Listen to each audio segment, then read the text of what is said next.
going on? It's been a long time. Dad. Yes. A lot of people don't know He that says they've this never shit- connected. I need to know the story because I heard it earlier here. Why does he call you Dad? Because he's my biological father. Yeah. You know The that? shorter actually? version, you know. People don't realize how tall you are. How tall like are our you? genetics are obviously very similar. How tall are you? 6'4". Or I mean, sorry, 6'6". Jay's about 6'2". He's just a little bit shorter than me. Who's taller, 6'2". me or Wes Watson? I feel like you would be actually. No, not you. I feel like you would be. We need to have that comparison. You need to have him on the podcast after me now. Yeah, I don't really listen. I'm 5'9", man. I'm not gonna argue. I actually just saw the footage too of him being arrested. And then that's where I guess the whole height thing actually started. Yeah, a lot of everyone people gets were upset assuming. about their height these days. Why do you think that is? You know who like really pokes the cattle on that is Eric Konevsky. You probably know the name. Well, I don't know why all the he weighed me- bodybuilders get so mad about He it. weighed me and heighted me at Houston. You know the guy? Yeah, I remember He seeing it. dresses up now because I think he's kicked out of most of the expos. Is he kicked out of a I lot of think them so. now? Or? I think so. I think Arnold, LA I think Fit. Big Boy got the most upset with him though, didn't he? Or Apparently, there's a lot of stuff going on with Big Boy right now too. That's blowing up. Apparently, some Rich Piana story or something just surfaced. I haven't seen it yet, so I don't know what's going on. what's with so it, crazy because Mac Truck, Big Boy, all these guys were part of the Rich Piana whole craze, you know, back in the day. Mm-hmm. It's funny because a lot of these kids still ask me when I go to these expos, what was Rich like? And, you know, did you get to see him? And, you know, we trained together. We spent some time. And his whole, like, do you think he was the original YouTube fitness guy, pretty much? Yeah, you definitely following it for the then? uncensored side. I would say him and Boston Lloyd, obviously Boston. yeah. Actually, they both passed, you know. But I'd say they were the two kind of revolutionary or like founders to the unnatural or more transparent side. All right, so let me ask you a bodybuilding question. side. Kenny KO, what's the KO stand for? It was actually the boxing super thing? random. Yeah, a lot of people pair it with the boxing, but that's actually not how it started. My old roommate, who unfortunately we're not friends anymore, but I was just trying to come up with names, something different than my actual name, just to kind of separate the identities. And then I always like things. So for instance, like J, and then the last would start with a J, or S and S, K and K. So I was looking for, you know, second ones that would be another K, and he somehow landed on KO, and I was like, you know, it sounds kind of good. I'll just run with it. So Kenny KO. It's Yeah. not like a. And then initials it for a worked last out name. because at that time I was calling out a lot of people in the industry, so they're saying like kind of like knocking these people out in the industry, and then of course did the boxing thing, so it just kind of synced up nicely. Yeah, that's what I was talking about that earlier. So we have this whole craze now of boxing in all these different arenas. You know, the Paul brothers, of course, and you know, for a while Bradley Martin wanted to do this, and I remember you were calling out everyone. Who did you call out first to box? How many years ago was this number one? Because I feel like that was kind of, you know, you were. I don't know if I don't want to insult and say like a YouTube troll. Is that? Did you? No, troll I mean that's people? valid though. If you troll- Yeah. like, I would who say we call me a YouTube kind of troll. honest. No, 100% To be though. That's like honest- how I started for to sure. be honest, he was a troll also. I mean 20 the years troll. ago. Yes, he was that's how I met him. You know, he razzed my guy Dave Worley, who does like JTV. I used to and all show that. up with my name printed on my shirt, who I was online, and no one did anything. No. He had a handle Damn. called Tampa. Okay. Because he was from Tampa, and he had this grill. He wore a grill, by the way. Believe it or not, he wore like a real awesome. grill, and that was his avatar on the Not bad. the message boards Yeah. before Get social big media. and all those way back in the day. You know, See, I like the late trolls 90s. because it's like you instantly know who's gonna cave into your trolling, and then who's gonna be pretty mentally resilient. But so So you can kind of pick people apart. Talk a little bit. I know he was going to ask you like how it all started, but was this the original plan, or were you actually a fitness dude that competed, or what? Like, how did you fall into this whole fitness? So it was I was doing firefighting, and then I had a sports background, so that's what got me into the gym lifting weights. Because initially I didn't really like Where it, was but this? my fitness Where were you coaches. growing up? During This was in Lake Tahoe. Okay. Is where I grew up, so super small town, and then was firefighting out near Placerville kind of area, so I know where. California. Yeah, I go out there to Max Muscle out there all the time. Yeah, and then so I was doing sports. I still kind of wanted to pursue football and whatnot, so I was working out. Then just decided this was around the time men's physique was starting. Mm-hmm. Obviously, the division's changed drastically now compared to what it used to be. So I was competing, and I didn't really know much about the anabolic side or even really the training side that much. But I felt like a lot of the bigger guys weren't giving me the full scoop on what they were doing to acquire the amount of mass and strength and stuff they had. So as time just went on, I started to kind of figure out things, meet the right connections, and then see what was actually going on behind closed doors. And then I knew there was going to be a lot of people like myself who maybe were unaware of what actually happens. So I just kind of wanted to open that door of transparency, just to not really even bash anyone, just so people really know what it takes or what happens to get to that level. And then, yeah, just continue to do like a few competitions. Haven't competed though since 2019. And then now just kind of make the content, do the business side. So it's more of a curious thing for you, because were you someone that wondered like how myself or Ronnie Coleman, like how we got so big, like what we ate or what we took to do? Like how you won Olympia naturally? I mean, I don't know. Do you believe in all this natty? Like, I know you're a natty not guy, but like, I don't know. It's become such a thing now. Like you look at on their titles. Well, you know the on crazy Instagram. thing too that a lot of people don't realize, even with gear, like probably over 99% of the entire world population could blast insane amounts of gear and they would still never acquire a physique like you, you know? So it's like genetics is such a huge, wouldn't even be close.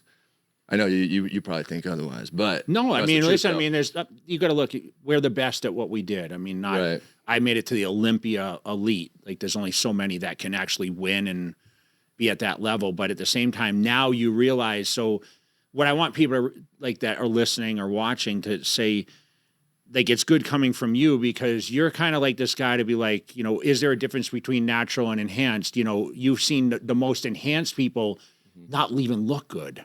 Yeah, that's actually what I was just about to say too, is because you get both sides. A lot of people ask why I interview the guys who don't look that crazy or like they're stepping on the Olympia stage, if they're natty or not, because a lot of the time they're running more gear than the guys who have their IFBB pro cards, but they don't look anything remotely close physique-wise to those guys. So it just goes to show there will be a lot of people that maybe hear a good cycle or something, decide to try it out. Maybe they're getting bunk gear. Maybe they just have horrible genetics or don't know what they're doing. But there's people who look natural who are still unnatural, taking, you know, insane amounts of substances. What steered you away from competition though? Was it not having success at it, or like? It's no hate. It was honestly, I just started to look at it. Maybe it was through like my psychedelic use and whatnot. We can jump into that too at some point. But I started to realize like going on stage, I like the aspect of pushing yourself as far as you can physically, but then being on stage with other men, being judged by other men on how your physique looks. The more I looked at it from the outside, it just wasn't really something A little that strange, catered right? to me. And then also career-wise, you know, you obviously can make a fantastic career out of competing and businesses and brands and go global with it. I knew I didn't have the genetics to be a top caliber on the Olympia stage, so why would I pump all these drugs to even try to get remotely close when I only think I would do it, you know? Why do you think that though? Because of your height, or? I mean, height, and I also feel like, you know, your proportions, my waist size just inherently, and just the amount of drugs I know I'd have to pump to even try to get to that level just wouldn't really be worth it. I think on my Same thing I radar. did. You know? I could go to the gym and train. I'm as just a heavy as realist. anybody. I know my genetics, and like I think I can look good, like better than a lot of the population fitness wise, but comparing to the elite of the elite, I don't think I have that top tier genetics for bodybuilding. If you can't be the best at what you do, or at least become close to the best. And I've waste your always time. been like so competitive in everything I do, whether it's gaming, you know, sports background, firefighting, whatever it is. I always wanted to be like the best of the best. So to be in something and then know that you probably don't have the genetics to get to that top level, I think is what, you know. Who was the first like what was the first era that you followed, like in bodybuilding or fitness? Like who are some of the names that you? I mean, of course, like Arnold was like one of the first for a lot of people, you know, seeing or getting into bodybuilding, but competing wise, it was actually around the time of you and Ronnie for sure stepping on stage, because that was like one of the first good rivalries. And then shortly after you, of course, was like the Phil and Kai Green kind of era too, which is unfortunate we don't have that much anymore. Do you feel like the rivalry's not there in bodybuilding? Not like it used to be, I don't think. Not compared to like how you and Ronnie and I don't know if you there's know. ever been since, really. I mean, Phil and Kai were kind of on the It way, was but kind of, but it wasn't. And it just made it so much more entertaining to watch, you know? Like now there's great physiques. Although I think honestly your physique and the look back then was even better than the guys are now. do you still pay attention to it now? Like you watching? Yeah, like yeah, this I'll Pittsburgh- watch it and I'll like see this Pittsburgh updates. Pro coming up. Like you got some Mhm. powerhouses going there, Nick Walker and Derek How you and think Martin he's gonna do? Fitzwater. I mean, listen. I mean, I see people now that were turned against him. Let's be real. His physique's not exactly beautiful. I mean, Derek's definitely more like proportion, but Martin's like he got fourth at the Olympia, beat Derek, right? So, you have a lot of, and then you got this Michael Krizo, and you got all these guys coming up. Bonnick still there. He was second at the Olympia Good before. Vito. I mean, yeah, good Vito. This guy from Brazil, he's good. But is there anyone like today that's, I mean, obviously Bumstead was You know whose huge. physique I like the most though? Andrew Jacked. He's a beast. Just because he's such a tall dude and he's so aesthetic as far as like his proportions. Does it and ever everything. make you wonder why he doesn't win? Don't you think bodybuilding, like, To an extent, for sure, but I know obviously there's certain judging criteria. I know, but they do you go off believe, of. what I'm asking you is like, when you sit and watch these Mm-hmm. shows, I mean, we all have opinions. Right. And there's qualified judges. But do you ever look and say, I don't understand why this guy wins or that guy doesn't? Or do you feel like the judging criteria is pretty same eye to eye with what you see? I mean, I feel like I obviously don't have the most perfect eye for it because I might be visually looking at some certain aspect on one guy and be like, that looks better, so I think he should win the show.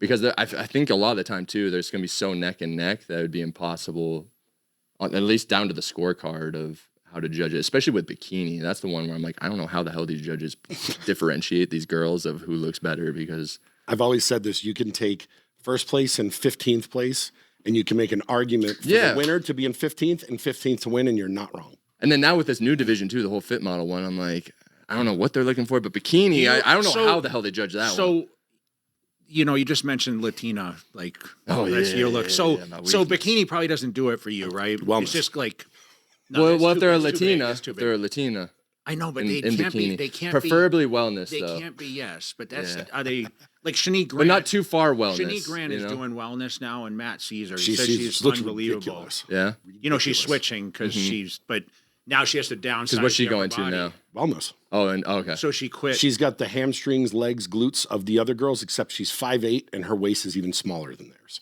Oh, geez. So she looks like a cartoon. Do you like the Right. Brazilian look of wellness? Yeah, that's a pretty solid one for sure. It's up there. solid. Anything Latina, man, I you know- swear. you know what, It's though? something about like the toxicity behind it, you know?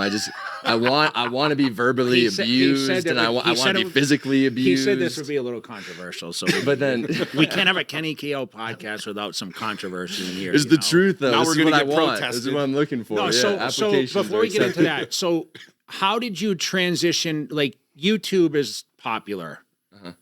How did you find your way to? Would I say YouTube or is it? Because I know you're doing streaming now and everything. But let's say how you came into the industry. You were the guy that was doing controversial opinions on situations. Yeah, kind of more. I assume you probably know who Goob is, or maybe Yeah, of you've seen course, some of yeah, his videos yeah, pop up. yeah. I feel like he kind of took the John, reins yeah. for the content I was doing is he back a lawyer? then. I think he went to school, but I He has don't a know if law he has a degree, I practice think, or yeah. anything like Okay. that. But yeah, he kind of took the reins on the content I was doing back in and now he's landing himself in lawsuits, which is what I essentially did years ago, you know, with like Jeremy Buendia and a few other people based on the content I mean, was we've had a making. lot of people that you've done things on. Callum was here. Jeremy was just here. I know you ran with these guys for a while, right? Right. Doing Ooh, we'll have to bring up updates. Callum too as a topic in a second. But yeah, so it started with actually on YouTube though. When I first made my YouTube channel, I was doing prank stuff like on my mom. I wanted to be like a YouTube prank channel. But I didn't realize a lot of them were faking their pranks to generate reactions and views. So I was actually pranking my mom, but it was like making her cry and traumatizing her. So then I realized this isn't a sustainable like thing to do. No, Even though it was that's doing messed up. well, like it was actually pulling pretty good views. And then I retired from YouTube for I think it was like 2011 till 2017 is when I started uploading again. So about a 6-year gap. And then the Brad Castleberry series is what kind of like re-sparked it, the whole fake weight scenario back in the day. Do you think it was fake weights? Yeah, I think so. Still to this day, for sure. I know, but he trained at like a 20. Because he would never come prove it, you know? You never go do a meet. And even when people would challenge him for money, myself included, he would never come do it. And it's like, if you could lift the weight, why would you not just show up and make an easy paycheck of... Did you Yeah, actually whatever offer the amount is. money? Yeah. And then same thing for boxing, too, with that whole shtick, too. I think I offered him Who was the like first one you called out? in boxing? $100,000 or something. It might have been Brad was the first one on that list. Bradley Martin? Or Brad Castleberry? Castleberry, but Bradley Martin would be a good one too because I know he has his whole like MMA 260-pound thing. You know, a lot of guys Well, I wanna feel go like, head-to-head dude, you're with him. 6'4". You can't call Jay Cuttler to box, you know? You're like 6'2", you know, pretty close. I mean, I think Big Boy would be you. Did you call it Big Boy? Big Boy actually 'Cause- I feel like he's got hands. I've seen his videos. he he does could good, definitely right? that would be an interesting one to watch, like him versus I think Kelly like Bradley Muscle Martin or has some something. hands too. I I don't know. He's kind of old though now. I would love to go versus Cali Muscle though. Hey, Eddie Hall's fighting. Why don't you box him? Oof. See, that'd be a tough one. That'd be a Hey, did you tough see one. him beat the shit out of the guy? Yeah, I did see that recent one. Yeah. I also saw that he thought you probably saw the whole like gorilla thing going down too, like 100 men versus gorilla. Somehow I Eddie Hall posted thinks it. 2 of him can take a gorilla. Really? Yeah. Which I don't think that's the case at all. I mean, he lost to half Thor in a boxing match, but I don't care how strong a human being is. You're not. no. Gorillas. The chimpanzee you couldn't have a hard time. You'd have a hard time with. Not a full. I think 100 dudes could take a gorilla though. They said Mike Tyson wanted to battle a silverback or something. Yeah. Yeah, way back in the day. I do remember that one. But yeah, so then, of course, a lot of people remembered the Heba Ali, like wall sit video where she did 900 pounds, like stacking the plates on her lap. I think I saw that one. Yeah. And I called it out for being fake weights. And then this is where the whole... Who was that? It was a girl. She was like She was sitting like a down and female then set weights athlete. up. Yeah. She was more popular, I feel like, around that time frame. This is 2018 kind of era. And then, yeah, a lot of people thought it was fake weights. I kind of looked into it, thought it was a little bit off. So I actually flew out here to Vegas. I wasn't living here at the time. And then had her do it. She was stacking the weights up, didn't get to the weight, and it was like crumbling on top of her. Should probably had her sign a waiver because something catastrophic could probably happened. But yeah, then that video blew up, and then that just kind of sparked the whole calling out Photoshop, seeing if people were doing that, which is they're still doing it to this day. You know, even top competitors like Ryan Terry, I remember got busted photoshopping his picture. Got him, yeah. And it's like, dude, you have literally the best physique in the world for men's physique. Why are you photoshopping your pictures? See, I feel bad when someone like Terry gets called out because I don't think he did it, and I think You his think like a photographer. No, I think- Photographers are the brands. I think someone, and he's just such a good dude. So I can understand like if people get upset with you because you call certain people out. Do you ever feel bad? Ever? I mean, a lot of the time I feel like it's justified though because it's going to be their own doing, unless it's a scenario like that and they had no intention or idea that it was even going on. Because I know a lot of them are good people, you know, and they're trying to make their Have you living just become like I friends am. with a lot like of people that you've called out? So the Heba Ali one, like she hated me. She actually had a lawsuit with me for a bit, and then now we're on good terms. We actually were friends. I was trying to pursue her. I for a had bit, but it didn't work Maureen out. Blanquisco got that, and a photographer sent her something that was on the cover of a magazine, and they did whatever to it, and she just posted it, but she had nothing to do with it, and then she got hammered. Had no idea. No clue. I mean, obviously, when she looked at the picture, she's like, "That looks a little morphed," but this is what they sent me, so she just put it. I up. know there's some legal aspect, but like out of the lawsuits, like how much you think you spent? I mean, because none of them have actually gone to court or trial, but in attorney fees, maybe around like 25 grand to 50 grand. So can you? I mean, when someone posts something, explain because I'm gonna be dumb about this. And usually they go for defamation of Okay, character but or is slander. that a thing? Can like if it's you're doing a story on someone, so say you're calling someone out for photoshopping or like fake weights or whatever, like they'd have to prove that it really affected them, correct? affected their business, and and it it had to was prove fake, that and it was like it was a I'm bullshit intentionally claim. lying or like Okay. trying to defame them or he would- slander them he- knowingly. They would have to prove that he knew that he was lying and he was trying to harm their income. But if he just put something up, said, "This is my opinion," you're not trying to harm it.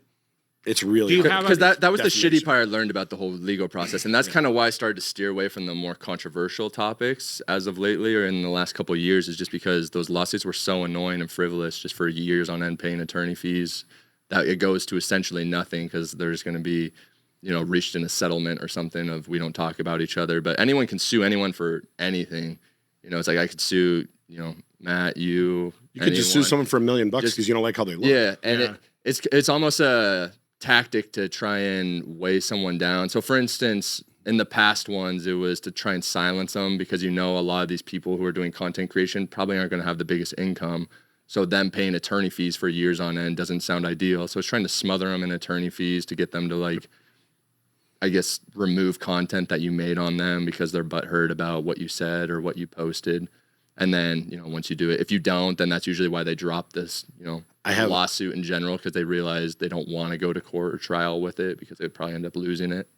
I had an old music industry client that had somebody that was fucking with him online, and he just told his lawyer, keep suing him. I don't care if it costs me $1 million until he's bankrupt. Yeah, and it's just a tactic, you know. Whoever has more money is going to win. Right. Whoever has more money can just keep pounding. Just trying to like smother them in attorney fees till they just they cave. So you have a lot of the evolution of like what you did. So you did the call outs, you know, the fake weights you've done.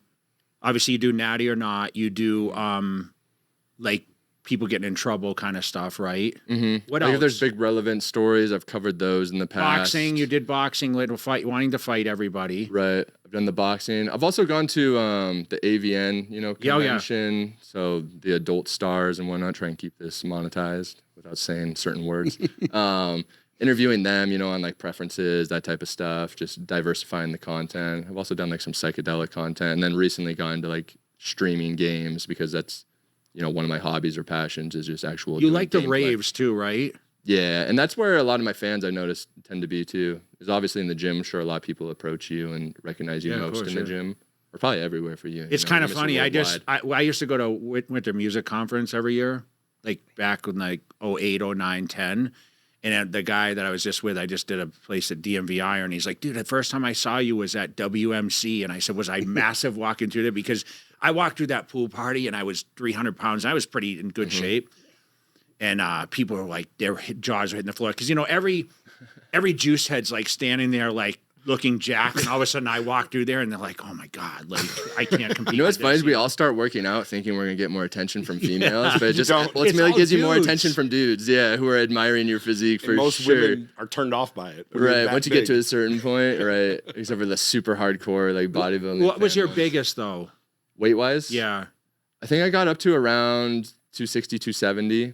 Just didn't feel very good though. I've always kind of been more just because of the sports background. I like to be under like a functional weight, kind of what I am right now, around 230-ish. Which sports did you play? Football was my main sport, but I kind of played everything like beach volleyball, basketball, skiing, snowboarding. Playing college? I was going to, but I got into the fire academy, which was like a pretty hard one to get into. So I just dropped that goal and then immediately jumped into. And do you become a big firefighter? And yeah, and I was doing that for a couple of years after all my schooling. That's what my degree was in, was fire science, and got all the medical training and everything, my EMT advanced, and worked at a department for 2 years. And then, I was trying to relocate into Reno, the city of Reno, and do city fire. And I was doing personal training at the time. And that's when I just started to do YouTube content just as a hobby for fun. And then it started to take off and just kind of saw the potential behind it, and always wanted to pursue the entrepreneur life and see where it could go. And it just continued to grow and grow and grow. And then now it is where it is. Well, because you have brands and everything now, right? Right, yeah. And I always liked the idea of just being my own boss. I hated doing things for other people or other businesses. It was like, I had a vision. I've always been kind of creative and want to like build my own thing instead of being like on a set schedule, because I'm pretty good at managing my own time. The entrepreneur life, I feel like, just clicked with me. And what brought you to Vegas, though? I was literally just going to say, how long have you been in Vegas? I know, right? I literally was just about It's to actually say super that. random. Okay, so I went through a breakup, and I was living in Reno at the time, and then I was trying to figure out. Or? No, maybe that's the problem. I might still be in Reno if she had been, maybe. But so I was thinking of places to move because I was like full on in the YouTube at that time. I was, thinking LA, maybe Denver, somewhere in Texas, possibly. I'd visited Dallas and a few other places. But Vegas was still, because I was technically in Nevada, it was in-state, no state income tax. Business-wise, I was doing a lot more travel for like expos and that type of stuff at that time, so the travel here was great. Just decided to move down here on a whim, and then, I don't know, I ended up liking all the food, things to do out here. The summers are brutal, but... Who did you know in Vegas that you actually connected with first? Anyone? I didn't really know too many people. I started to meet, of course, Craig Goliath, and then I would drive that. Is he natty? I would drive that motherfucker to the gym like every day for 4 hours. He didn't have a car. It takes forever to take his time at the gym. No, he has his cars. He just never wants to drive them. He just wants people to drive him around. Right? They're very clean all the time. And every time I go into his house, he always has his lights off, like even at night. And I'm like, dude, electricity bills aren't that fucking expensive. Like, turn some lights on in this bitch. Do you think he's only doing 500 He's a character, gigs? though. He's a character. I know. He messaged me a couple days ago. When am I coming on? Now he's going to have to come on to kind of talk about why he keeps his lights so dark. Oh, no, we're going to blindside him with that. You should blindside him with it. Listen, I heard you don't put your lights on because you're a cheap fuck. So you came to Vegas, and like, where did you train first? LVAC, actually. Which And one? Flamingo? The Flamingo one. That's Yeah. how all of us trained when we first moved here. Yeah, he did too, yeah. I first moved here in 2011. And it was a pretty good gym for a long time. You know, I was training there because I had an apartment over near that area before I bought my house in 2020. So I was there until recently, like within the last couple of years, I started going to EOS just because they started to remodel them. But, you know, I went to Kilo for a while, Dragons, Fit Club, when that was closer. Trying to think like what else. I know there's some even new ones opening up too, which will be pretty nice. You know, Yeah, Mark there's Wahlberg's 3 like of them in opening a Henderson. gym or something next year in downtown Summerlin or something. And so talk a little bit about, so right now you talked about you're doing streaming, but I don't see as much of the YouTube stuff. Like you used to have, like we were just talking about that setting where you have like the neon lights and kind of the thing, and you would kind of do these. How long of videos would you? We're talking about like the commentary ones? Yeah. So how long do you think a YouTube video, like what would that commonly be? Like In length? they were quick, only like what? Yeah, 12 maybe 10, 12 minutes. like 8 to 20 minutes, depending on the topic, probably for the Why did you commentary choose ones. that time? Talk a little bit about that. Because of AdSense. So essentially how YouTube worked was, I think around 7 or 8 minute mark. I could be wrong. I think it was 8. But once you pass that threshold, you were able to monetize more ads onto your video. So it just means more pay. So for instance, if the video got 200,000 views, rather than getting 1 ad on the video, you could put like 4 or however many you wanted on it. So you could multiply the income on that video like times 4. So trying to even go like 801 or 805, you know, just as long as it's over the 8 minute mark. That's why podcasts do phenomenal, because the longer form content, you can put so many ads on there, and then the watch time and retention, and you just make a fortune. For instance, Sam Solik, you've had him on here, right? Yes, yes. So, like, because his videos are so long, that dude is making a fortune off just YouTube revenue alone. How much do you think he makes on YouTube? Millions, probably, just on YouTube revenue. Can I ask you, like, what your best revenue was from YouTube in a month, or? Yeah, I mean, at the height, it's definitely not the height right now, but back in like 2018, 2019, it was around like 50 to 60K a month. That's good. And do you, like, what do you think when you're sitting at home making videos, or you're, I mean, obviously it costs money to travel to expos and whatnot because you're financing it. No, people aren't paying for this, right? Like, is there a lot of profit in it? You know, it's just because you're paying for time, right? There's no cost of goods like with their supplements and whatever else.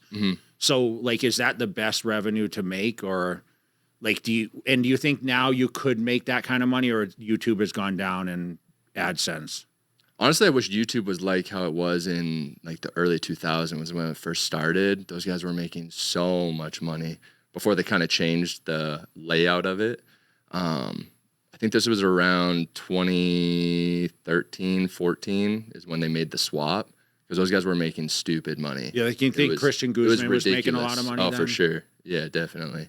And he probably still is, you know, of course, with Alpha Lee and everything Yeah. else he has going on.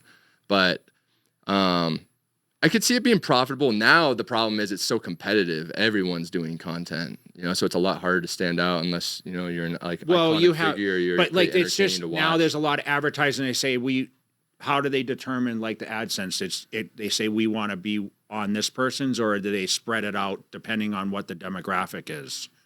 I think it's going to be some AI related thing, I would imagine, where it just picks certain relevant topics that are catered to whatever realm your content is about. So is you know, that for fitness, it might be like food related ads or something. You know? Does that not incentivize you to create more content if the revenue isn't what it was? Do you feel like you've put in less I effort? think the thing for me of why I started to put less effort is because I started to focus on my business side with like the Half Wicked and the sales of like peptides and those types of things, where that took the forefront because it's my main revenue now. So the YouTube stuff is more just the marketing side of it now, to try and like draw eyes or garner attention to the business, almost like a self-operating machine, or, you know. Do you look at though, like, okay, to see how many views you get and like new subscribers in that sense? Yeah, I mean, so short form content I feel like is what's really taken over. Either that or podcast long form. Unfortunately, that kind of middle gray area I think is kind of fallen wayside, unless it's some super entertaining vlogger or something. Just either long form content does better or the short form, because people's attention spans are just so incredibly it's short shorter now. than it used to be.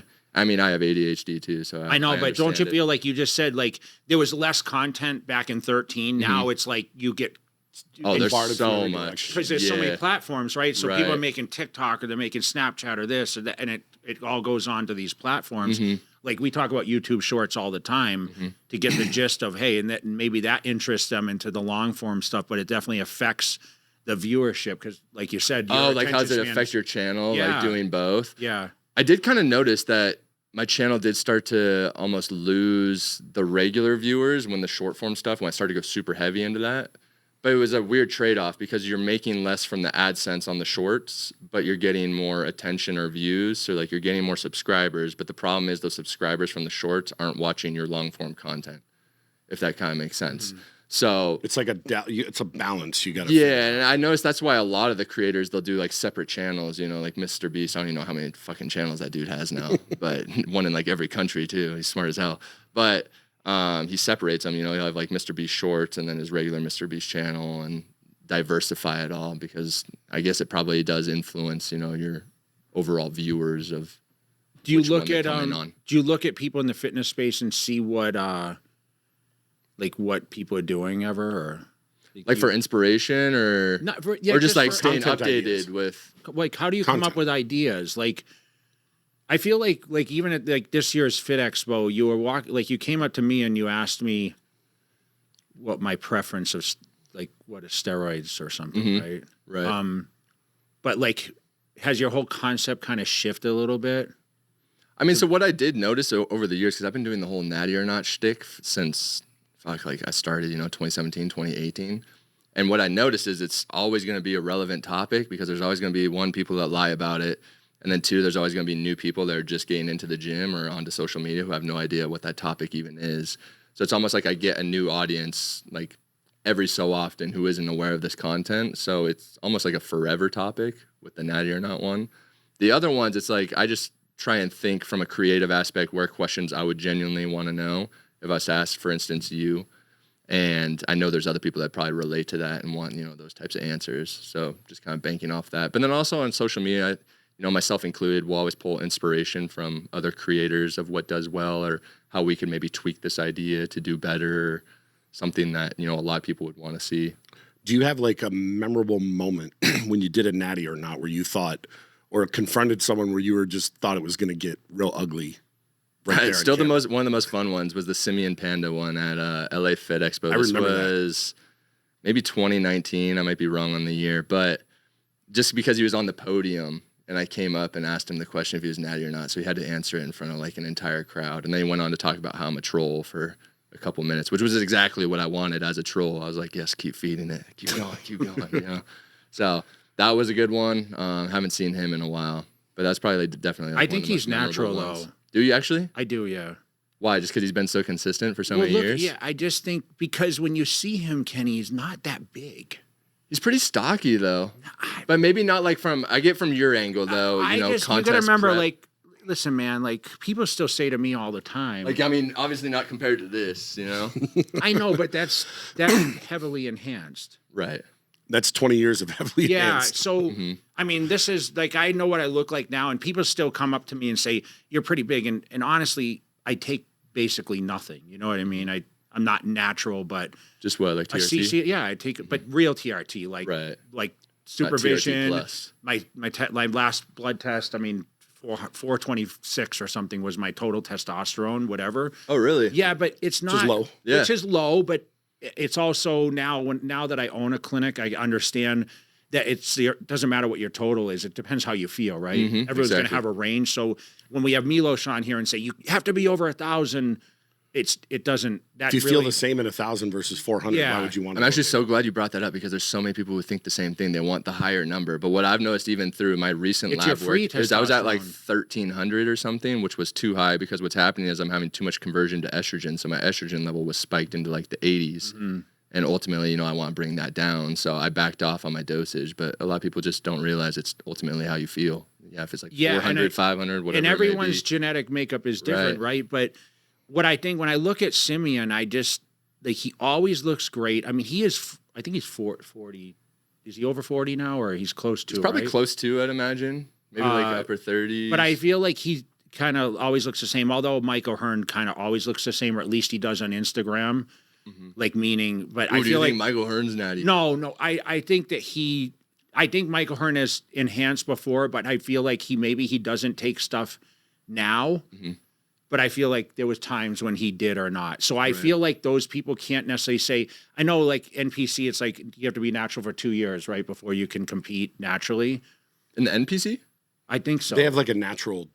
Oh, they have a natural division. Yeah, they have a okay, natural side to it, and it's like you couldn't have juiced in X amount of time. But to me, once you it's like me now. I can't ever say I'm natural, right? Even if I stop taking any testosterone, I mean, I'd look like a kind of like a dumbass, wouldn't I? I mean, when you look at that and say, yeah, I'm natural. I mean, right. But I understand, like he says, not everyone can say I'm natural. Like I take, you know what I mean? I take stuff. I think one of the controversial topics you see is a lot of the old school guys that they talk about their cycles, and younger people now just don't believe it because they have to take obscene amounts.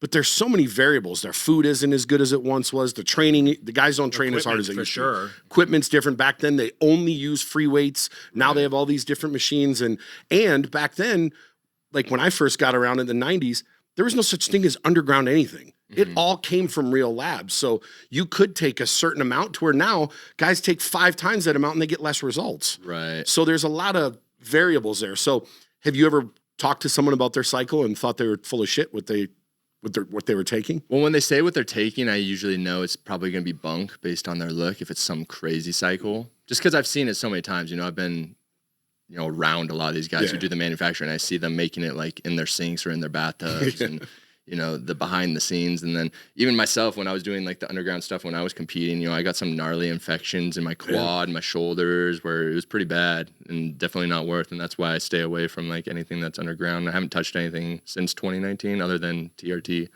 I remember Phil recently talked about what he took at his USAs. And I remember him, he was always open about it back then. He was broke. He had no money. And everyone's going, there's no way he only took that amount. It's I think like, I saw that video. when you're a genetic freak, you can get away with very, very little. I mean, we talk about Ronnie Coleman was natural in his first Olympias and all that. He turned pro and everything. I mean, it was like, for instance, I bet if you took Ronnie Coleman when he was natural and put him on stage today, and people didn't know obviously it was Ronnie Coleman, they would assume he was on juice. Of course. Just being natty. You ever see the picture of him playing football when he was in his arms were 21 Dude, inches he had in college. and I mean, the crazy. And even one of my good buddies who lives in Reno, Tonio. Tony Burton. Yeah. He's competing in Reno in 3 weeks. Yeah, I would train with him. He was a good buddy. When he was natural, he looked insane. Where I know for sure people would have been, this guy's on juice. This guy's on a crazy cycle. But he was natural. Kai Green, when I met him, was natural too, and he was ridiculous as a teenager. Sean Roden turned pro natural. Yeah. And I mean, I'm gonna be honest. Like black dude genetics are built different for sure. There's some dudes I've seen with some crazy physiques who are definitely natural. Even one video I did recently, there's some guy over, like, I don't even know what country he's in, but definitely where there's no way he's sourcing gear or anything. Crazy physique, but I'm sure if people saw him over in the U.S., they would assume he's blasting gear. So, also, I wanted to bring up, too, your training style. I saw one of your clips talking about the stair stepper for, like, quad and leg development. I've been doing that. You like it? Yeah, it's like my new favorite thing. You trying to get your legs bigger? Or I want to build my calves like Ryan. Yeah. Ryan Diaz. Dude, he has Fit the best Club. He has the calves, best calves I've ever seen in my entire life. And I'm like, also your calves though too. Yeah, you know? but no, I'm like, I just gotta follow your Diaz guys' has crazy. Yeah. That kid, if he actually, I mean, I always applied said himself. Yes, because he could have been a phenomenal bodybuilder because he has that. He still could. He's not. He's a young guy. Is he Cuban or? I'm not sure. Is he part Cuban? I actually have no idea what. I think he is because he gets pretty tan. You know. Mm-hmm. He's a good dude. I love. He's Ryan. a great guy. He's a great guy. We always talk about it. Fit Club. Shout out to Fit Club. They sponsor the podcast, but nice. Yeah, I always wondered what if anyone almost kicked your ass. And I think, dude, you're kind of a Mike Rashid. Really? Or he wanted to. Yeah, this was around the time of the Jeremy Buendia stuff because him and Narman at that time, kind of had their fling or whatever. And then Mike Rashid was dating her, I believe. And because it was around the time I was putting those stories out, it might have caused like weird type of tension in their relationship. So he approached me at, I believe, Olympia Expo. And then I wish I had filmed the whole interaction, but for some reason he had beef with me over it. But nothing ever came, you know. Were you nervous? I think I even challenged him to boxing though after that. And were you it never nervous came to or? fruition.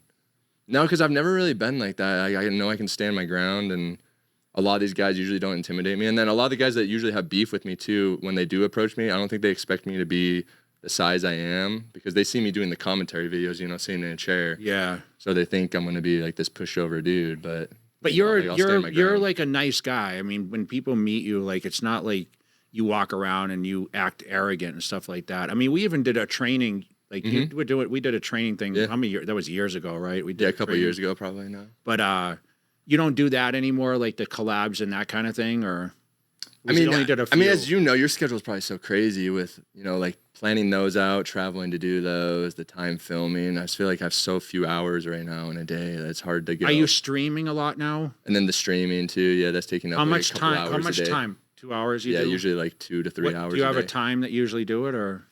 I try for around noon time frame, but sometimes depending on what's going on, I'm a little today bit late. Or Do you make sometimes. can you make good money streaming video games? You can for sure. Like for instance, Speed. I don't know if you've heard of him. He's like worldwide Yeah, now, like one of the biggest he did a Young streamers. He's LA making. Collab. Oh really? Yeah, Speed. Wow. That's a big score for them.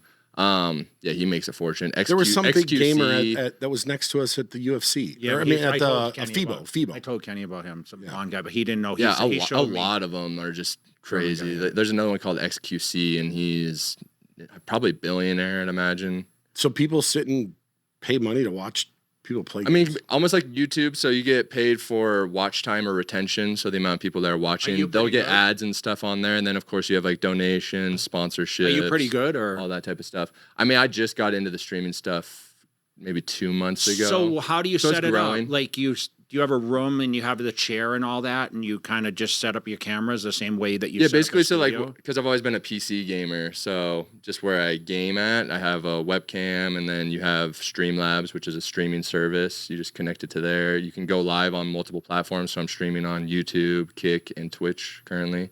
You could add other ones on there if you wanted to, like TikTok and all that as well, but yeah, you can just go on there. You could do live Why don't streams we too, have like you start IRL gaming? streams, which is I wish I could. honestly that's He what we told me should I do should. sometime. We He should do told me- He told me I should. He said, No, I want you to do it so you No, can get your because ass kicked. You know every what? week. No, so the best thing now is to actually stream. So like when I'm at the Cutler Classic or whatever, like when I'm at these expos, to actually live you should stream it, bro, for sure. and people will like watch the interactions. Like literally every person that comes up and says they're like, I'm filming For it. sure. You know what I mean? He said it would crush it. No, you should for try sure. Because that you just have to show your life. I mean, Jack Doherty does that, right? And all these kids. I mean, Yeah, it's called like the IRL stream, which is just essentially doing what you do, just having a camera follow you and around doing it. so explain to me what Aiden Ross does. Like, does he just do it in studio, or does he actually? That's another live massive stream? streamer for sure. Yeah. I think most of his stuff's at wherever his pad is at, Miami. his studio, yeah, probably like the LA, maybe Miami area, somewhere around there. And Do then you ever want to get to and that? then, for instance, he'll do the same thing. You'll have guests come on that make it more entertaining, and like certain. I just saw rappers Logan. or I saw certain Logan people. was on the other day, and right. he talked about beating Bradley in a. He took out Bradley in a wrestling. They thing, wrestled or and fought or something. I'm surprised that I don't know if that footage ever got released. It or didn't. Not. That's what they were I talking know about. they should though, because maybe Bradley doesn't want the internet to see him get demolished by Logan Paul. 'Cause I'm pretty sure he lost it He did, yeah. That's based what they on were saying. his demeanor after. You could kind of tell, who the winner and who the Logan's loser like was. a trained fighter. He was a great wrestler. I know Yeah. that for sure. I think he was like a state champ. Or And he's something, pretty good size He's an now. athletic No, dude. Is he big. natty or And not? you've probably seen his 263. WWE stuff too. Like Is he's he an natty athletic or dude. not? I don't think he is. He's gonna go home. It's and gonna do be it. all right. All right. Here's the thing. Uh-oh, here Who comes is- next video. Who is natty these days? Right. I actually think I have done a natty or not on Logan Paul actually, and I said he Dana wasn't Lynn natural. Bailey's natty. You think so? Even when she's 100%. competing on Olympia I think she stage? is too. 100%. Really? Why? Listen, because we know her. But how do you know what she We've was doing? discussed it. Like even like a sprinkle of VAR or something. You You know what? She has Graves' disease, and that's why she stays completely shredded year round. But she she can eat is- pizza 5 times. a But day. she's a main. Listen, I trained with her. How many years ago was that? At Houston. That was And you I were came the second. back and I was like, I couldn't. I'm a machine, bro. I train. Ask him. Like I go everywhere. I train, and she trained me into the ground. And that day, so they got up. Dana and Jay went and trained chest, and I remember him joking, going, she was lifting heavier than me. 2 hours later, she went to Alpha Land and trained shoulders with Hani. Damn. 2 hours later, we went to Hunter Labrada's gym, and she trained legs with Yarishna and kept up with her on everything. And this is she did good, 3 days in 'cause one she day. was so content driven at the time to get Right. the collaborations that her dedications are like second to none. But she does her DLB daily, so she's actually literally releasing content every day for her app. Which the dedication's crazy, but the girl is a machine. And when I say like, listen, I don't think I train that hard, but I do stay consistent. Like I got up this morning at 6 a.m. and went to the gym and trained already. I'm not going to go back to the gym and train. I'd love to, but I just won't because I know I can't recover because I don't eat enough. But she's very dedicated. And when you even back then in person, she's tiny. You know, she competed under 120 pounds. These girls now in women's physique are like 170. Yeah, they would smoke. Yeah, So now, she's I small. think for She's sure. technically smaller than the bikini girls when she won the Olympia. I think she said she was like 117 or 118. Most of the girls that are her height in bikini are 116 to 120. Like So- we had Doucette on here recently, and he said, "No, Dana Lynn is not natural." But like we didn't really say, but I have to say, like she's natural. I've been around her and Rob forever, and she's nothing. There's no visual changes. She trains every day for like 3 Does months. it matter One if thing I it's- can say for her, kind of like the Simeon Panda thing, is consistent. You know, not a huge change in her physique. You know, where it'd be like someone's natural, unnatural. So she does have that. I know, like, to but her let me defense. ask you a question. Okay, does it really matter? Like No, if it someone doesn't- says, well, it matters if someone's lying. That's the only time it matters, right? but I mean, what bothers me the most is like, well, I can't train like you because I'm natural. And I think in Right. my It head, shouldn't like be a I know a lot cop-out. of guys that or women that train really hard that are natural, no matter what. It's like the guy that says, "Well, I'm juicing, so I'm going to train harder," and then when they stop juicing, they don't train hard at all. I think there should be no like my whole thing, and I was on and off, and granted, the stuff lingers in your body for a long time, right? I still didn't take anything during my breaks. No TRT. There was no such thing as TRT, but I still trained exactly the same. And I didn't really get super like I didn't take like I never took Tren, but I took Parabol and whatever. But I never got like, oh my, I'm so strong compared to what I used to be. I never really went crazy strength gains because of what I was taking, if that makes sense. right. So you're just like consistent in your training, Yes. regardless. And that's of your why I level. Like you Right. might, the reps might have came down a couple, but no Yeah, dramatic but no, difference. it wasn't like because like I said, it's still lingering. It's not. If you come off for 3 months, you're still. I mean, we were doing. Did you enough. ever have like big side effects? Because I was just noticing, like, you still have your hair, Yeah, no. everything. Well, I Were you had ever a prone to transplant, anything? I never had the swings. Like mood swings? If that makes sense. No, I never had like ups and downs. Oh my gosh, I'm getting smaller. I was a guy that trained in a tank top every day. So for me, I just had the accolades, right? I was great. Only for a short time, I wasn't great. Like when I turned pro, I kind of got spanked a little bit. But within a couple of years, I mean, I was second to Ronnie. And then after that, it was just pretty much consistent winning and getting second at shows. So for me, I never really had that downswing. And then when I retired at 40, I never really look in the mirror and think, man, I used to be this. I mean, sometimes you get in the gym and you train and I don't have that explosive feel that I had. Like I would get in the gym, do a couple of sets and I would just explode. I just don't have that anymore, but you have to realize you wake up That's every just part day and of you're life, 50 you years know? old. I Yeah, mean, yeah. you're not there yet, but before you know it, it will happen and you have to embrace it. And I can honestly say that like my 40s were my best years and that was after all the bodybuilding. In 50s, I mean, I'm doing exactly what I want to do and I don't really have to answer. Like you said, you chose to take a career as an entrepreneur. And I don't use that term as much because I'm me, right? I just do what I do. For sure. But what I say to him all the time is I can wake up and do whatever the fuck I want every single day. There's nothing better than that. And I'm sure you think the same thing. I mean, would you rather go make $10 million a year and be a slave to what you do? Or would you rather make good money like you're making, which I'm sure it's a comfortable living, and do exactly what you want? Like, dude, you were at the pool like every day. yesterday. You can go next week, you're at another event, or you can kind of wake up when you want. You can go to bed when you want. You can eat out where you want. I mean, that's the whole thing with being a competitive bodybuilder is I think the hardest part is the diet structure. And that's the one thing that I do not miss when people say, do you miss the stage? I miss the lights and I miss the cheering and I miss like the whole aura of like, man, you know, building up to Olympia. But what I don't miss is that structured dieting, knowing that I have to eat on the clock. Because I would be like, oh shoot, Like another job. I basically. can only leave the house for the next half hour because I don't have a meal with me. I don't want to eat cold chicken. So I'm going to go back to the house. I'm going to eat. And then, okay, I got to plan this. I'll take a meal with me and I'll try to find a microwave to heat it up, or I get on a plane and I'm eating cold food. And it's horrible. I mean, cold fish or whatever else. I'm sure that probably wasn't the most appealing thing to you. I don't know how you eat now, but I'm sure you I haven't eat counted out. calories since. Like, Do you eat out a lot or? I mean, my diet's awful, to be honest. Yeah, for sure. I Like how many indulge meals quite a bit. day do you eat?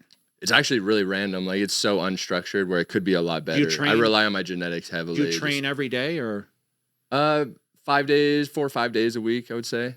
Usually try and take like weekends off. And do you train for do you train for the atmosphere, or do you actually train for your physique or your mind? A little bit of both. You know, it is a good relaxation or kind of disconnect from everything else, or stress reliever for sure. And I know a lot of people go to the gym for the same reason. And then also a maintenance thing, health reasons as well. Just, you know, trying to keep the heart rate up and try and keep a physique somewhat relatively good looking. How old are you? I'm 32 now. Still so young, huh? Oh, yeah. I know I look 42, though. It's from all the gear use. You said you're on TRT. Yeah, just TRT. Talk about some of your business endeavors that you do now. So yeah, I have the half wicked side of things, which is like merch, and then also supplement sales, and then also contracts with, you know, like hormone optimization clinics, of course, like YouTube revenue, streaming revenue from other platforms, other like sponsored deals I have and whatnot. So a lot of it kind of revolves around the content creation space, which is the nice part about, as you were mentioning, you know, having the freedom to do what you want every day. But I do also know there is a lot of stressors with it too, because it's not like a regular 9-to-5 job where, you know, you're going for these set hours, you're making this salary for that amount of time you're allocating, versus being a social media influencer, entrepreneur. You have to really be self-driven and know what you have to do every day to kind of acquire what you're wanting. You know, you can't just like relax every day. You don't have those set hours knowing exactly how much you're going to make. So it's just different stressors to every different job. But you're paying the government a lot of money. I've seen your checks lately. Dude, it's so annoying. Do you see he's posting up his checks to the IRS? I mean, hopefully, like we get something out of it. Maybe we get like some improvement to Vegas or something. We're actually lucky here because Vegas is like one of the few places that in Nevada. You know? Yeah. That's definitely why I live here for sure. I couldn't imagine being in like California, or I know you had just said you had Greg Doucette on up in Canada. I know me and him were having a conversation about how much he gets taxed up there, because that's got to be absurd. And I know he's doing very, very well. So the Canadian government has to be doing very well, I'd imagine, from him. We're just lucky here. Not even just the tax part. Like the roads are nice.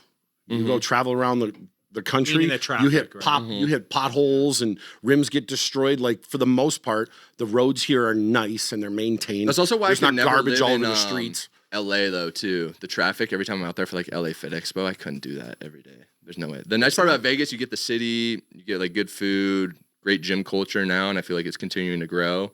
And then also you don't really have traffic unless maybe you're going around the busy rush hour times. But even then the traffic's it's not LA traffic, you know, where you're sitting for hours on end. But you know what's crazy? Like it's not just LA anymore. Miami's like that, Tampa's like that, Orlando, Atlanta, Houston, Dallas. They're all like LA. It's just Do you pay attention to the controversy between the Arnold Classic and the Olympia that's going on right now? Like what's the controversy going on? Like what's the better show? Oh, like what's the better show? Have you been to both? Yeah, I've been to both. I haven't been to the Arnold for a few years. Why not? I think it was 2020 when COVID happened. They canceled that year, like just before it happened, if I remember right. 2 days and I was gonna go out, and then that was the last time I was gonna go. I had been the year previous, so I haven't been since 2020. So it's been a while now. But I remember even back then it was a great show. You know, Olympia. I feel like Arnold actually. You know, now. And that was back then though, so I don't know what the recent one was like, if it's improved or if it's the same as it was. The Arnold Expo now is it's probably double. Well, it's kind of the prize money. I just like how much they have going on there, you know, Arnold. And then also they've increased the prize pools, you know. It's like you have the strongman stuff, powerlifting, like got those all medieval these people different fighting. Yeah, all the different events for the different realms of fitness together. Did you do men's physique when you competed? Yeah. So how do you feel about the controversy of like the Trunks and Arnold saying that they should show their legs? Do you feel it blends the categories? I feel like ultimately what men's physique needs is almost like a weight cap. More so than changing the trunks. I thought they just recently did one. Unless they just recently added it, because I know that was the biggest drawback, is it's like you have these classic physique level physiques that are doing men's physique because they didn't make weight for classics, so they're like, I'm just going to put. Don't you think the physiques like Brandon Hendrickson lives here now, like, and he's pretty much a bodybuilder, don't you think? Yeah. I mean, I feel like he could make the transition into classic if he really wanted. He was on also, yeah. We told. I just saw him in the gym 2 days ago. He looks ridiculous. He has great aesthetics. Can you imagine it went from Mark Anthony to? It's changed so much. Like looking back at the old divisions, especially for bikini too, or any of the divisions, even classic physique too, you know, when like Danny Hester won the first year. Of course, yeah. It's like the divisions have changed so much over time, which is inevitable. You know, they're going to continue to grow, and who knows what the next men's physique or next men's division will be. I'm sure there'll be probably something new that comes out, you know, or something. I'm yeah, sure something like that, which we'll try and revert back to maybe. Would you early ever days go of back men's to physique. competition ever? It just doesn't have an appeal for me. I don't see what I would gain out of it, so probably not. Because as you were just saying too, it's such a essentially taking on another full-time job, you know, counting your calories, eating, even to your extent more than what I was doing. It's a whole lifestyle. But you see the difference between amateur and like the pros. Like you came to the Cuttler Classic that was just in Vegas, and I saw you interviewed some people backstage. What I didn't even see. I just saw some clip of you interviewing some girl. What did you ask people? Was it? We did something like the natty or not, and then like how their prep was, what division they're competing in, just kind of like the general Kenny KO, you know, coverage. Nothing. Looking for Latinas behind the scenes, didn't find much, but There wasn't much at the show. Yeah. you have to start promoting for that slowly. So why don't you just move to South America? Yeah. Actually, so I was gonna go to Colombia, but I'm glad I should. haven't because I don't know if I'd come back. So I gotta make sure like everything's squared away here before I go You because would I don't be know if a I'd come very back. wealthy guy there. Yeah, you'd be One of my friends moved there. Lived there for Apparently, 5 years. what's the main city that's there? Medellin. Medellin. Yeah. Apparently, when you go there, it's just a plane full of white dudes, you know, going down, which makes sense. I would probably be on that list as well. Well, a lot of guys are going for stem cells now. You know, that's the and whole that too out there? craze. Stem Yeah. cells, hair interesting. transplants. Have you been? I actually got engaged in Medellin. You know. See, that's what would happen. But no, to I me. got again. No, but I brought a girl with me. No, But just- He found some random chick. Hey, by the way, you want to get married? They'd probably be down though if you think about it. My girl's mad at you enough, you know, because of the whole Kenny. Wait, why is she mad at me? By the way, because you took your head and put it on my body. She was mad about that? I thought she was mad. Okay, wait. This whole time I thought she was mad because when we did that workout we were talking about, I thought she was under the idea because of the content I was creating that I was going to like try and bash you or No. drag It you was through the no. mud It's or because. something.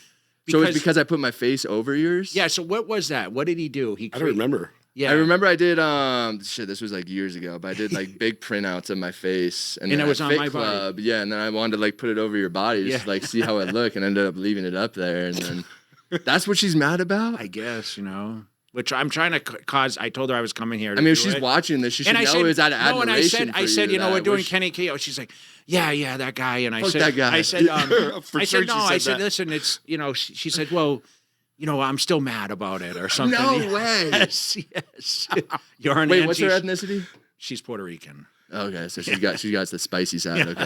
You're It's But you understandable. like It's you understandable. guys will Fuck. probably get along, you know, because you like that. How could she move past this? Well, maybe us talking about it. I mean, maybe her hearing this was out of You want to admiration. apologize for putting your face on my body and say it wasn't to disrespect me, maybe, or I mean, it was out of admiration for you. It was me wishing I had a physique like that. Listen, if you get her a Chanel purse, maybe Yeah. she'll forgive you. We'll send you the link. to forgiveness from any woman. talk That's about. wild now. I'm glad that I finally know the answer to that, though. Yeah, she's mad because you put your face. I think on about my- that from time to time. You know, whenever I see one of your posts, I'm like, I wonder if his lady still hates me. Like, doesn't have a good taste in her. I didn't know mouth. she hated him like that. Yeah, I didn't No, know. she doesn't hate it. She Yeah. just got. You know, Angie is. She feels like, you know, I was like, she looks at me as like the ultimate Mr. Olympia. sure. You know, of course she's going to support me. She thinks I'm the greatest. You know, so That's actually too funny though. so that's it. You know. But yeah. So you know, I've been wanting to make a trip down there. Just haven't made it happen yet. We'll see.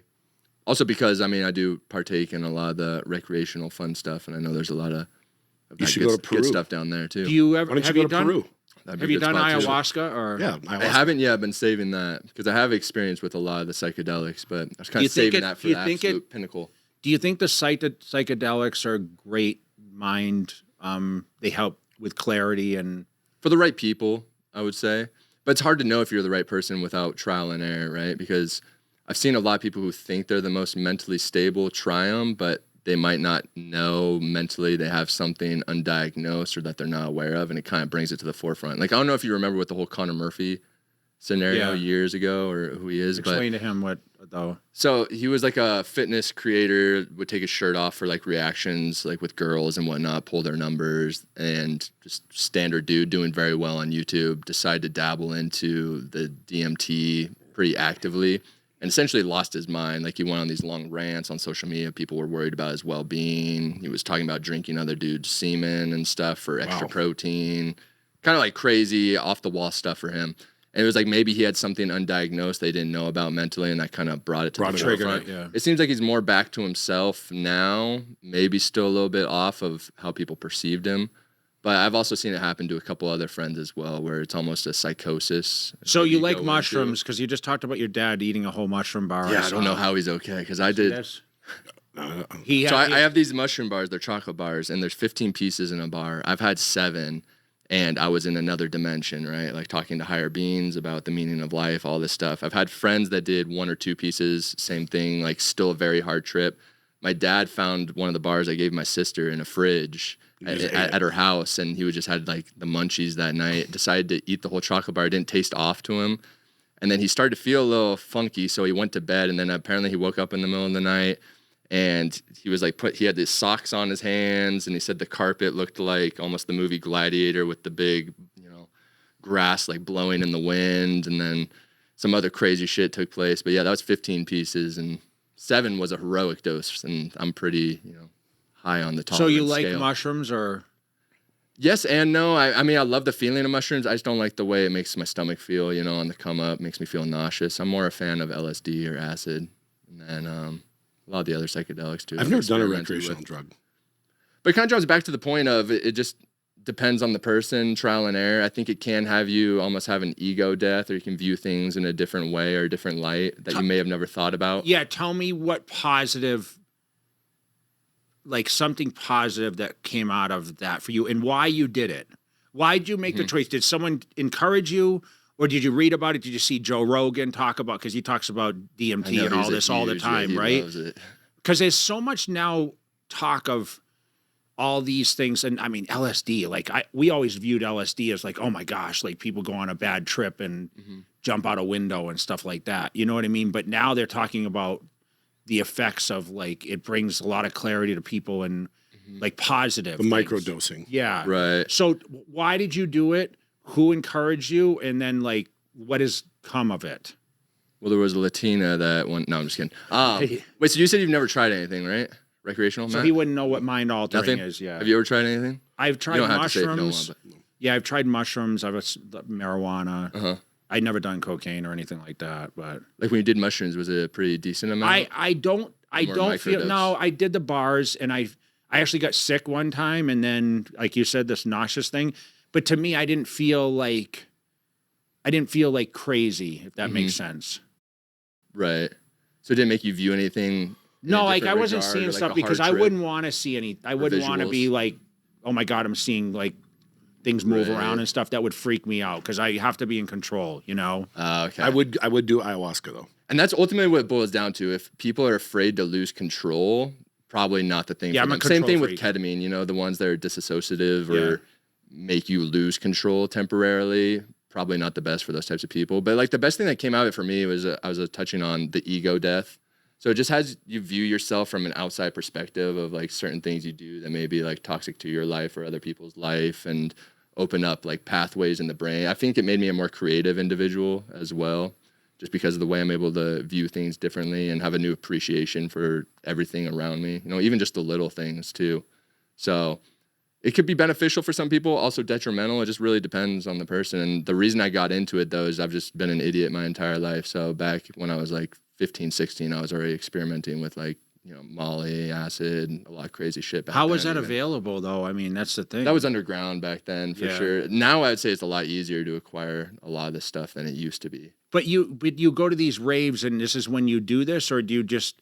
Is this something This is that's every like day. No, I'm just kidding. like like you go to the pool yesterday and like whatever, is that considered kind of like the rave, or are you just going No, with friends? like for me, it's more special events. Or for instance, with psychedelics, that's more like a personal. I'll try and do it if I'm like on a hike or at home, more of a safe space type of thing. Because I've done it at festivals. For instance, EDC is coming up in a couple of weeks. next I'll weekend. see you there. Yeah, next weekend. I went one time. Did you actually? Yeah, I went with Red Bull. They brought me there. You might have Yeah. to make an appearance this time. Nah, I just asked Angie because I'm in Montreal this weekend. I asked her, I said, you going to go? Because we have friends that go, and they're like professional people that go just to go because they like the music. They like the DJ. They follow the DJs. She's like, are you kidding me? She went one time too, and she wasn't crazy for it. But so you're going to go like the 3-day pass and all that, or? I always say I shouldn't because I'm always so dead after, especially now being 32. Will you sleep there?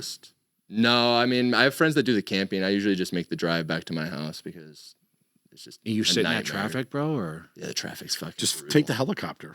It's Yeah, expensive. like It's $500. 500. Yeah, it's 500 500? each way. Yeah. But you have to. Why was you my have to buddy reserve- saying like 8,000? No, you have No. to reserve because he rents the whole thing probably. You have to reserve it way ahead of time. Like right now. Oh, that's it's actually not probably that full. bad then. No. Huh, okay. If you go one day. Yeah, I might have to because How that many traffic days you is gonna go? brutal. Probably all 3, you know what I mean? Is it this weekend? Right? It's the weekend. Not of this weekend, I think the next weekend. It's not the It's coming 10th up. weekend. It's the 8th. Remember. I Is think it it's the 18th like weekend? May 20th. Or Yeah, it is next something. weekend. It's the weekend of the New York I Pro. think. Actually, Oh, is it? Yeah. Is that where you're gonna be at? I'll be in New York. You'll be Pro, there? Yeah.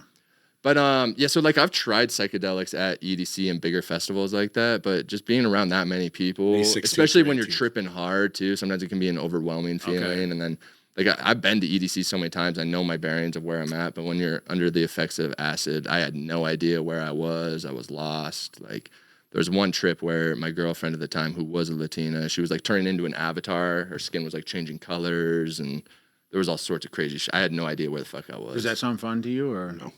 It was a great time, but like it's No, definitely I have wanted to do ayahuasca but I'd want to go into Cusco. like a full shaman. Yes, go for a experience. week and just let your whole body just reset. I would do it.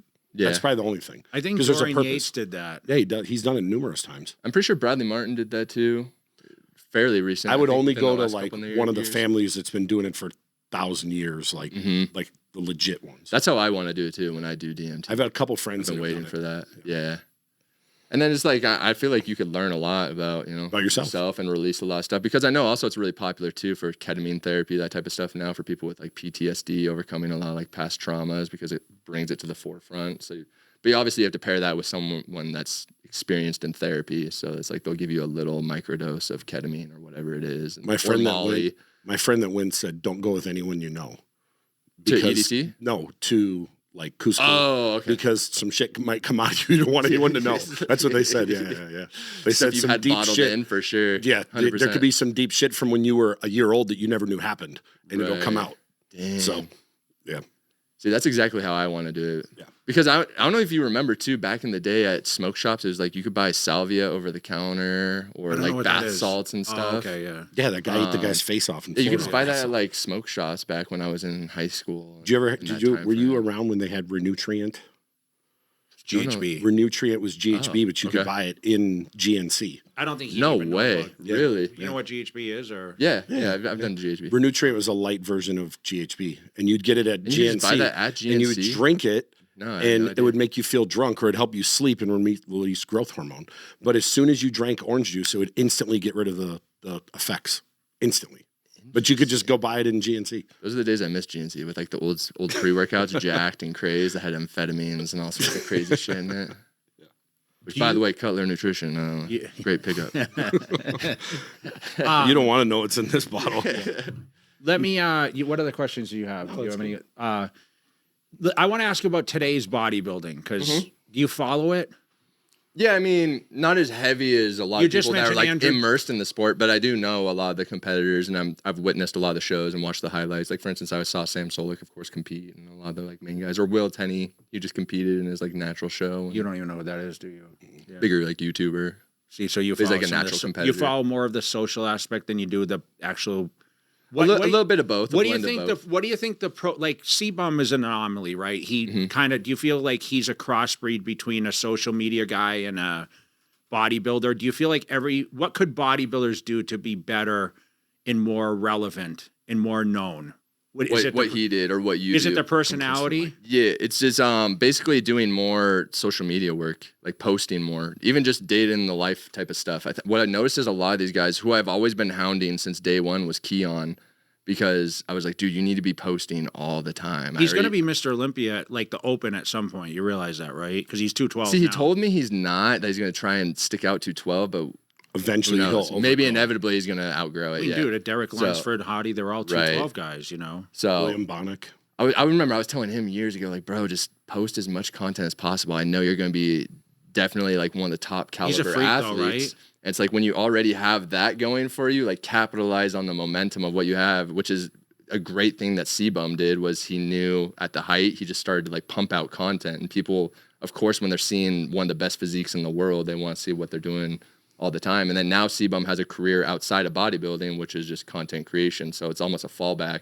The guys that solely bank on the competing aspect, I think that's just a bad move to do. And that's where you did great too, because how many people that were competing in your time frame are uploading content consistently on a basis like you are? It's slim to none. You know how hard it is, though.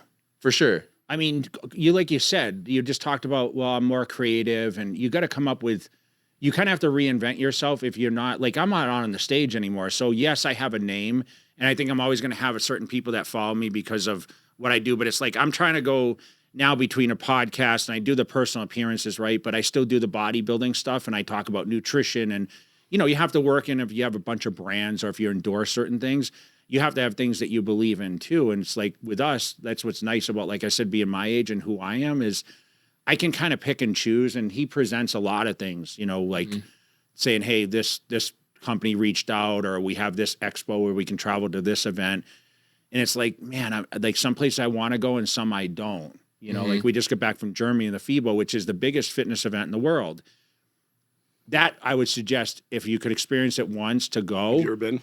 No, and I want I think to. it'd be 'Cause I remember great. Jay brought this up to me. I think it'd be ridiculous. awesome. But like at the same time, I asked you, like, what do you think about Arnold Olympia Expo, which I don't really think is comparable, because the Arnold is, like you said, it's a vast majority of different like sports sports and festival. activities. Yes. Where I think the Olympia is just, it's kind of, it doesn't have the luster of, it's just strictly bodybuilding. Right. You know, it hasn't really expanded. They really need to create that whole expo as like the biggest fitness event. You know what I mean? Not just the bodybuilding show is the biggest. There's no question. If you said Arnold versus Olympia, to have the Olympia title, like I always say, 4-time Mr. Olympia, even though I won the Arnold 3 times. It's great to say the Arnold Classic, but it's still second title compared to the Mr. Olympia. But the prize money, the whole battle right now is like, who's going to pay the most? You know, Do you think Arnold's trying to outwork the Olympia to where that becomes the biggest? I don't think he's trying. I just think that he's to the point now where they're trying to make bodybuilding more relevant in all aspects. And I think the more money, it draws more eyes. And that's where, and it's only the open division. I mean, obviously C-Bum is trying to make this whole thing as he wants to give back to the classic, because he wants to support the division. Remember, he turned pro as a bodybuilder, you know, open guy. But I feel like Arnold has the ability, because he has the name and the power. Like the Olympia still has like the big Olympia name, but there's not like a person in the forefront that can create that hype to, you know, when you have a show called the Arnold Classic, the Mr. Olympia, it's Joe Weider's thing, right? So Joe Weider's passed, it kind of changed hand, and I think it lost the direction and the passion of what Joe had. Right. Where Arnold has way more passion to building the sport. It's an invitational. You have to be great to be invited to it. He doesn't just, and the thing is now we're having so many qualifications. Like if you look at the bikini, the classic and the men's physique, there's 60 plus people in each division that qualify all over the world, which I think is great because it is universal. Like you have all these divisions that are growing all over, and no question, men's physique and classic are way more popular than open at the amateur side. But when you get to the pros, what do you want to watch? Do you want to see the freaks up there, the Andrew Jacks battle, the Hottie Chupins? Or are you going to watch, you know, the Brandon Hendricksons and Ryan Terrys and Ali? Do you want to watch that? Or do you want to watch like the Bumstead, Breon, Urs, that kind of stuff? What's going to appeal? Everyone has different appeal factors different to it. tastes. And obviously the men is the longest running, and it's the freak show. For sure. I mean, even you said, you know, hey, my physique still is appealing to you. Maybe it's the younger you inside that looks at that. But, you know, some people today might be like, man, I really like the Hottie Chupin, Derek Lunsford, Nick Walker. Like, I think that they didn't experience what you got to see, where it was me and Ronnie Coleman every year. And those are the first people you saw as a younger kid. Like, right? for instance, if you and Ronnie in your prime were to step on stage with the guys today, how do you think you'd stack up? I think it would still be the me and Ronnie show, because back then they judged the size. I would agree with that. And I don't think, like, Dexter was super shredded, bro, but he just didn't have the size. He was more cut, probably defined than us, but it was still a muscle contest. So the judging switches a little bit. Just like if Mark Anthony stood in the men's physique body now, he'd get smoked. I mean, right? Because look at Brandon Hendrickson, look at Ryan Terry, look at Ali, Aaron Banks, who's tall. You know what I mean? But those divisions have given people like yourself, who are taller and do not want to get as big, like a C-Bum didn't, you know, he probably wouldn't have done as well in the open. He has some disorders and whatever else, right? He's got some health issues. It's difficult for those people. So 5'9", 10, 11 is the ideal height for open Mr. Olympia bodybuilder. Samson's an anomaly with being 6. He's 6 foot. Yeah. Okay. Romney Andrew was 6 Jack's foot. 6'2". Yeah. So like people say Andrew Jack's still lanky, which is bananas, right? Because he's 300 pounds. I mean, he's a It's just because freak. he's so tall. It's just like, you see him in person, you're just like, God damn, that's a unit. Like, that's a big ass dude. But you would attend these expos, correct? I mean, you plan to, like, you would go to the Olympia Expo. I mean, you should head out to the Arnold, man. And Yeah, I what mean, you I'll did- definitely be what you back. did for So the one thing cover with Arnold, event. do you know why is the Arnold in Columbus, Ohio? because that's where Jim Lorimer created with Arnold. He was the mayor there. But why doesn't he just like move it now? You know what? It To a needs to more stay there. optimal You know place. why it's great? Why does it have to Explain stay then though? why it's there. So, Columbus, Ohio, within 5-hour drive, there's 40 million people. Okay. Vegas, all we have is LA. That's it. Everyone has to fly in. You know how many families come from Detroit, Chicago, Milwaukee, Pittsburgh, Toronto's 5 hours, Louisville, Kentucky, all the way Indiana, Indianapolis. Okay, that makes People sense. drive in for it, and it's cost effective. Right. If you put a big show on like that here, it'd be Don't you think 3 times the Vegas cost. is crazy money now with the True. I parking guess and- like Arnold's cost for actually having the expo and and stuff you do it in there a city is like more that, you're the reasonable. biggest event there. The city will cater to you. True. You're bringing. That's good points. I think in one of the newspapers it said it brings 50 million in revenue to the city. So they bend over backwards. But you know what? Like, they'll have they just announced Canelo and Crawford fight September Dana White, 12th here, right? Dana White's first boxing promotion. They're having it at Raider Stadium, which is going to be sick. packed, Yeah. ridiculous. Like, it's Vegas. It's everyone wants to come to Vegas, but they're coming for that one event. It's just hard when bodybuilding, I don't know, it's just hard. Like, the big sponsors big of a aren't draw, there, and like, yeah. you know what I mean? Like, it's not as wide known, streaming, all that stuff. I mean, hopefully it gets to that point, but you know, I think the streaming is really important. And like you said, if the athletes did more effort to promote themselves, which I think now it's all about self-promotion. Before, when Joe ran it, like the magazines, that was the only promotion you were paid, you know, they featured you. I think the important thing now is to be self-promotion yourself. Like, so if all the athletes go outside and they do, like, I think Derek Lunsford's doing a good job. He does a lot of social media. I think Samson's trying to do some. I think Nick Walker kind of isn't, he's kind of like I was, where when he trains for a show, dude, he doesn't want anything going on. Right. You know what I mean? Just solely that. Yeah, he wants to bodybuild, and like some guys are just like that. What's been his thing with like all the injuries and stuff? You think he'll actually come I think through he's for gonna this come show? through, yeah, I think Think he'll so? be a top front runner for this. You know, Pittsburgh's this weekend, so it should be a really. I mean, And are you going to be at that one too? No, because I'm in Montreal. Okay. But everyone else is going. I mean, Sam's there and C-Bum's there. They're doing like a whole athlete meet and greet and all that too. Phil, he's going. Ronnie Coleman. So who do you think Chris Bumstead will make a return? No. You don't think so? I think he's moved to bigger things now, and you know, having a child, I think probably I changed. think his even life. like after this Olympia comes up, he won't have some FOMO I think wanna maybe he'll try again. I mean, they just announced he's going to do some stuff with the Olympia, which I think is great. I think Chris has a lot of ability to give back because he touches that side of invulnerable people, meaning like you are vulnerable, right? Like everyone always thought bodybuilders like we're indestructible and we just were machines and we didn't have a soft side, where Chris was able to expose, like, I have doubts and I have battles and I have, you know, things that I have to challenge myself all the time. And I feel like he's been able to touch that. Plus, he's in a younger demographic, which we're sitting here talking about streaming and all these things that you can't just sit back and collect paychecks anymore from contracts. I mean, people still pay you because you're active. Mm-hmm. So you gotta stay active. You can't just be retire. great and say, okay, I'm going to just sit back and do nothing. Right. I mean, you need to now. It's about self-promotion. So I feel like he can have a place doing that now with either his own show or, he's going to continue to give back. I mean, obviously he works in the industry with, his app and everything else, like training, but he may be going a different direction. You never know. But I feel like he still has a lot of ability, even being retired. But like I said, once you walk away from the stage, man, and being at that level, it's really hard to go back.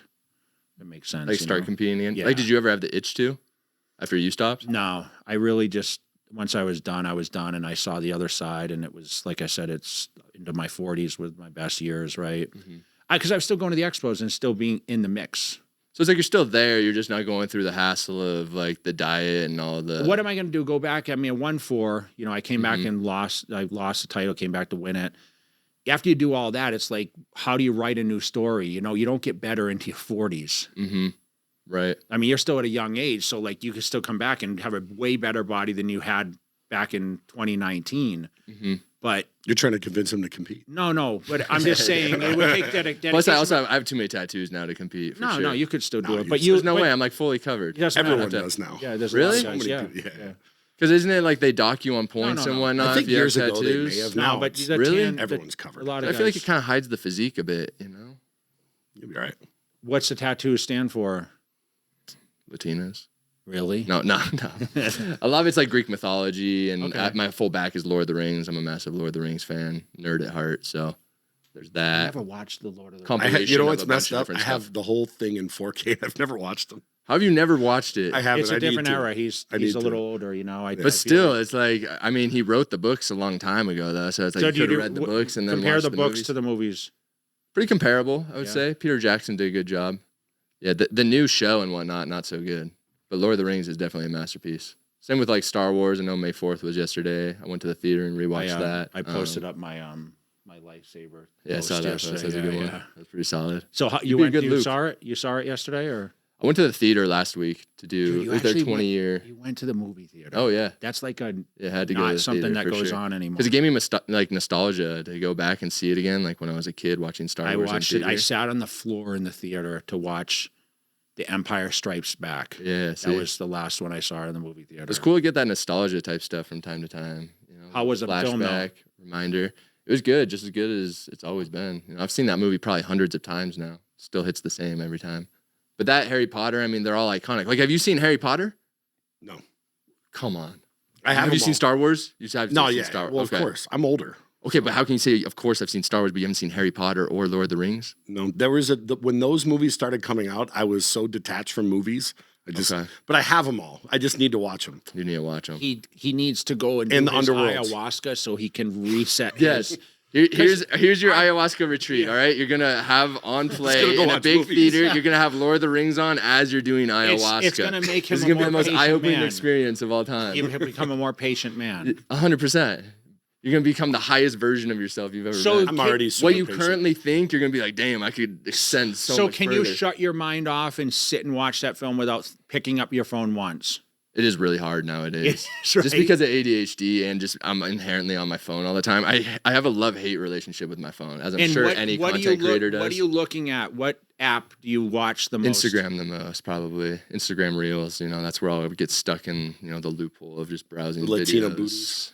Yeah, let's see what's on my No, feed but right you now. you probably Let's see what go. pops up. You probably go and you probably do some. Okay, I'm going to do a video on this after seeing things. Good. A lot of it is for research purposes. I'll try and pull inspiration or maybe garner some ideas of content that I could make. A lot of it is also just kind of entertainment, but it takes up so much time, and then the work aspect on it.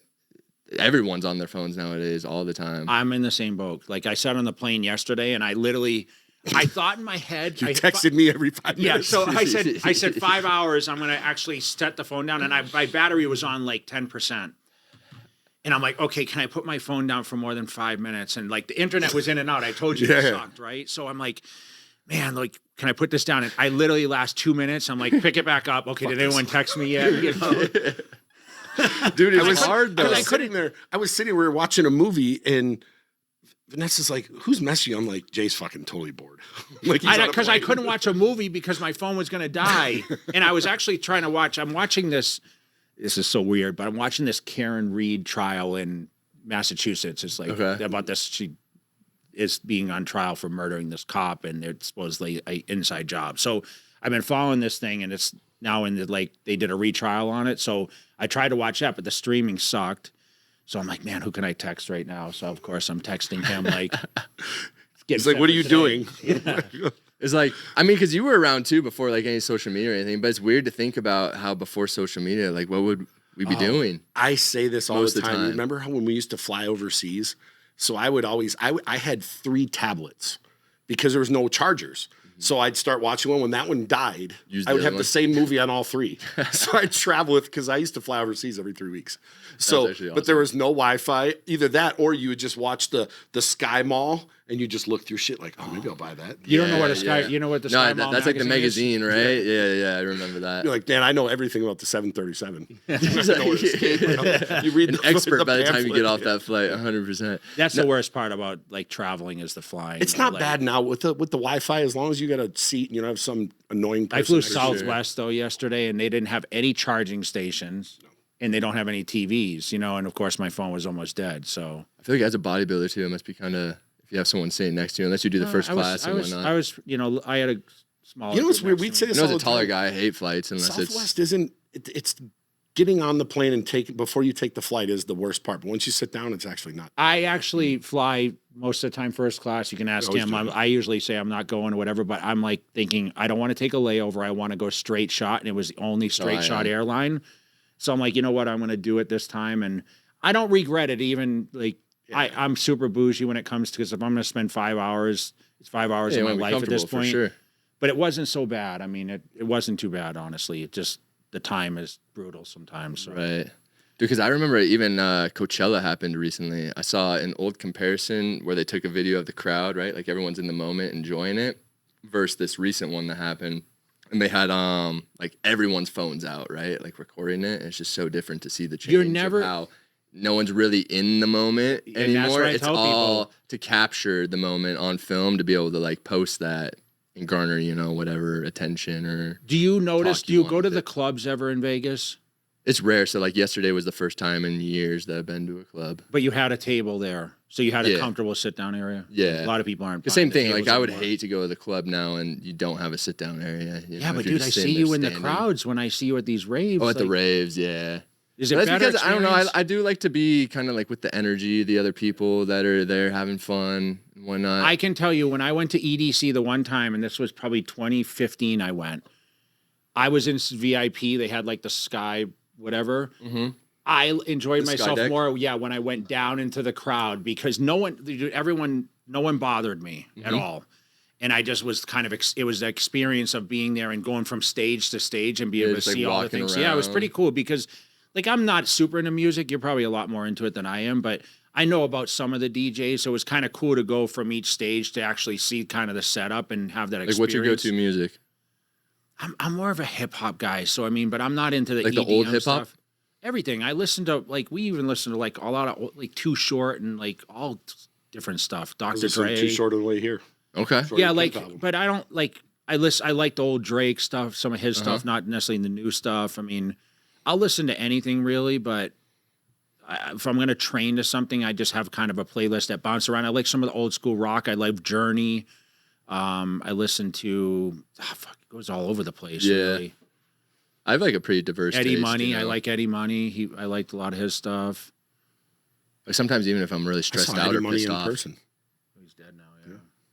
Brian Adams. I like Brian Adams. I mean, I like the Police. I mean, there's a lot of old school stuff, but I mean, it's always something different depending on the mood, right? Right. So who do you think is going to be the next big dog in the fitness industry? Number one name. As far as what? Like just influencer or competitor? I think it could be categorized, right? Like maybe let's just go overall popularity. I mean, Sam Solik's obviously like a contender up there. Yeah, I think he's pretty popular right now.